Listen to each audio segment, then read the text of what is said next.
یہ دنیا تھوڑی سی مدت کی دنیا ہے۔ اللہ کی تقدیر کو قبول کریں گے تو اس جہاں چلے جائیں گے جہاں سب مل جائے گا۔ یہ چند سالوں کا رونا ہے، بس پھر کیوں ہم اتنا پریشان ہوتے ہیں۔ جب بھی اللہ کی مرضی کے خلاف کوئی کام کرنے کا دل بہت چاہ رہا ہو تو یاد رکھے، اگر آپ اس غلط کام کو کر ڈالیں گے تو آپ اللہ کی حفاظت سے نکل جائیں گے، آپ اللہ کی پناہ سے نکل جائیں گے۔ اللہ تعالیٰ کے پاس سب کی چالیں موجود ہے، سب کی چالیں بھی اور ان کے توڑ بھی اور ان کے حساب و کتاب بھی۔ دنیا میں کوئی اپنی چالوں سے آپ کو نیچا دکھا دے، تب بھی اللہ کے ہاں سارے حساب کتاب لکھے جا رہے ہیں۔ اللہ تعالیٰ نے چالوں کے کھلنے کا وقت بھی مقرر کر رکھا ہے۔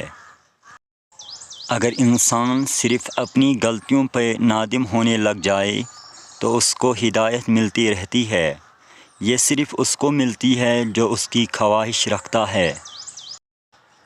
ہم جب بھی کسی انسان یا عمل کو اللہ کی مرضی سے اوپر رکھیں گے، ہمیں اس کے ذریعے عذاب دیے جائیں گے۔ جب ہم اللہ کی مرضی کو سب سے اوپر رکھیں گے تو پھر اللہ تعالی ہمارا سب سے بڑا سپورٹ سسٹم بن جائے گا، پھر وہ ہمارے لیے راستہ نکالے گا اور ہمارے دل کو ان تمام گناہوں سے بے نیازی عطا کر دے گا۔ زندگی میں کچھ چیزیں آپ کی قسمت ہوتی ہے اور ان کو آپ نہیں بدل سکتے، ان کے ساتھ کمپرومائز ضروری ہوتا ہے، ان کو اللہ کا فیصلہ سمجھ کے قبول کرنا ضروری ہوتا ہے۔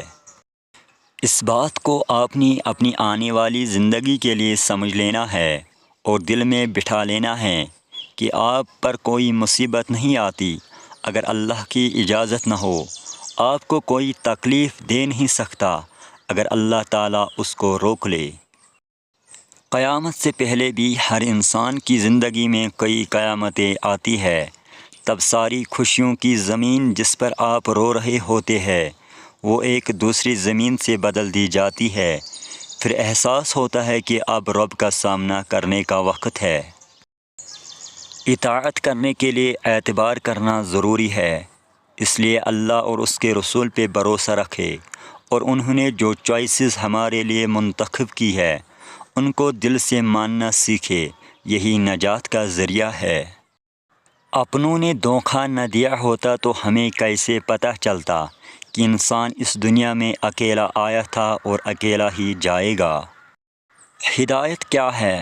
یہ اپنے علم کو عمل میں ڈالنے کا نام ہے۔ یہ صرف اس کو ملتی ہے جس کو اپنی غلطیوں کا احساس ہوتا ہے۔ قرآن کو اپنی لگام تھما دینے کا مطلب ہے کہ جس کام سے اس میں منع فرمایا جا رہا ہے اس سے رک جائے۔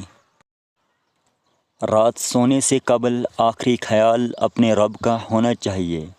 آج کے ہمارے اعمال نے ہمارے اور اس کے درمیان فیصلہ کم کیا یا بڑھایا؟ آج میں نے اپنے رب کو خوش کیا یا اس کے الٹ کیا؟ کیا میرا رب راضی ہے؟ اگر اس حالت میں موت آ گئی تو کیا میں اپنے رب کا سامنا کر سکوں گی؟ محبت کے پیچھے کبھی نہیں بھاگتے، محبت آپ کو خود تلاش کرتی ہے۔